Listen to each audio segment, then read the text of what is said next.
안녕하세요. 오늘은 무릎이나 어깨 통증, 이런 흔한 근골격계 문제 있잖아요. 이걸 진단하고 치료할 때 초음파가 어떻게 쓰이는지 관련 전문 자료랑 실제 사례 블로그 글을 저희가 한번 자세히 살펴보려고 합니다. 네, 저희 목표는 이 자료들 속에서 초음파 기술이 진짜 장점, 그리고 실제로 어떻게 쓰이는지 그 핵심만 딱 뽑아서 당신이 이걸 쉽게 이해하실 수 있도록 돕는 거예요. 복잡한 의학 정보들 좀 어렵잖아요? 근데 그 속에서 가장 중요한 것만 저희가 짚어드릴게요. 자, 그럼 바로 시작해볼까요? 먼저 초음파가 왜 유용한지 그거부터 좀 알아봐야 할 것 같은데요. 자료들을 보니까 특히 힘줄, 인대, 점액낭 같은 연부 조직들을 실시간으로 그것도 움직이면서 볼 수 있다는 거.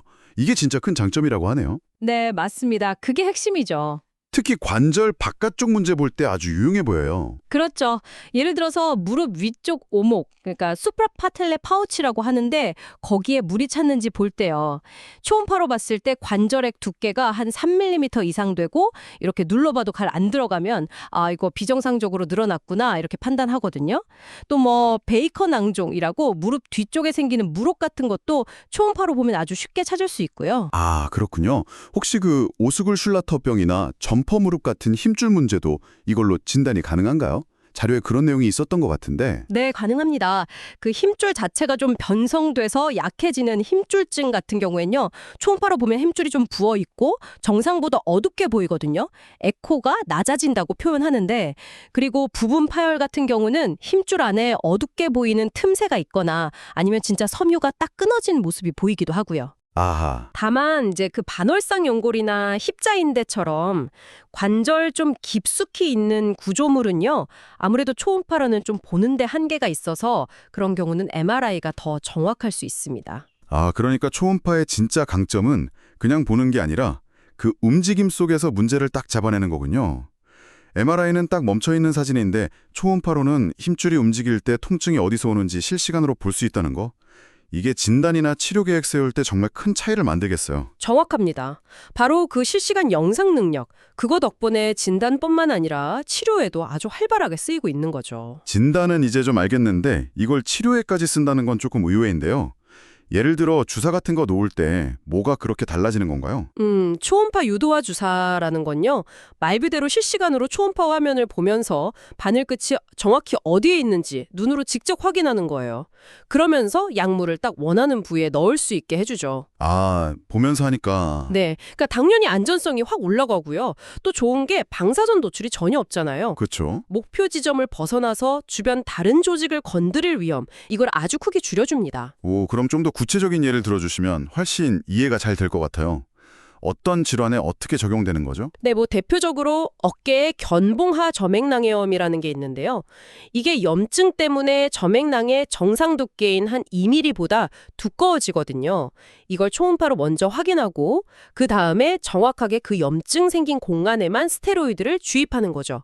그러면 주변 힘줄은 건드리지 않고 염증만 딱 가라앉힐 수 있어요. 아, 딱 필요한 곳에만 정확히. 네. 그리고 또 석회화 건염이라고 힘줄에 돌처럼 석회가 끼는 병이 있거든요.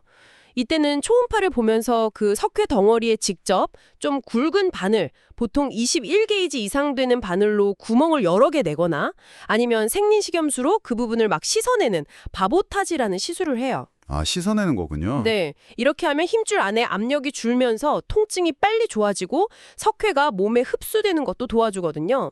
또 어깨 전체가 아플 때 효과적인 상견갑 신경 차단술 같은 것도 초음파 보면서 하니까 신경이나 혈관 다칠 위험 없이 안전하게 할 수 있고요. 그렇군요.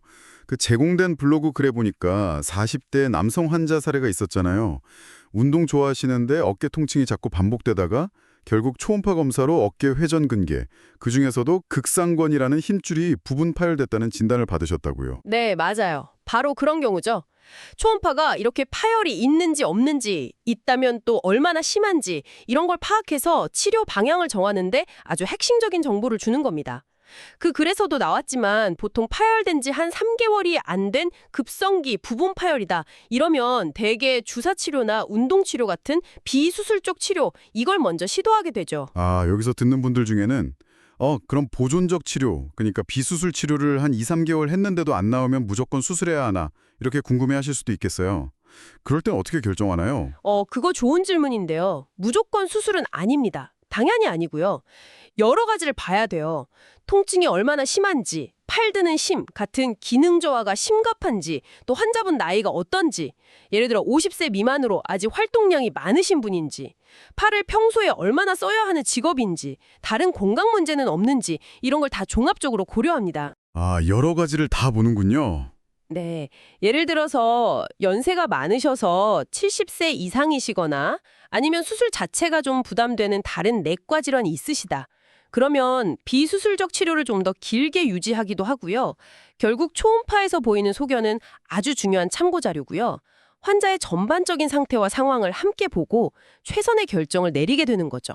그렇군요. 오늘 이 자료들을 쭉 보니까 초음파가 무릎이나 어깨 문제 진단에서 끝나는 게 아니라 치료의 정확성이랑 안전성을 높이는데 정말 강력한 도구라는 걸 다시 한번 확인하게 되네요. 특히 실시간으로 조직 상태를 눈으로 보면서 아주 정밀한 시술을 가능하게 한다는 점, 이게 진짜 핵심인 것 같습니다. 네, 맞습니다. 덕분에 사실 불필요한 방사선 노출이나 더 침습적인 검사나 시술 같은 걸 피할 수 있게 됐고요. 그리고 환자 개개인에게 더 효과적인 그런 맞춤 치료를 제공할 가능성도 점점 커지고 있습니다. 진단부터 치료까지 전 과정에서 가치가 아주 크다고 할 수 있죠. 여기서 제가 한 걸음만 더 나아가서 생각해 봤는데요. 이렇게 실시간으로 근육이나 힘줄 움직임을 포착할 수 있다면 미래에는 이게 단순히 진단이나 시술 보조 이걸 넘어서서요. 혹시 개인의 움직임 패턴에 딱 맞춘 재활 프로그램을 설계한다거나 아니면 부상 회복 속도를 훨씬 정밀하게 예측하는 데까지 이 기술이 활용될 수도 있지 않을까요? 당신의 생각은 어떠신가요? 오늘 저희 이야기는 여기까지입니다.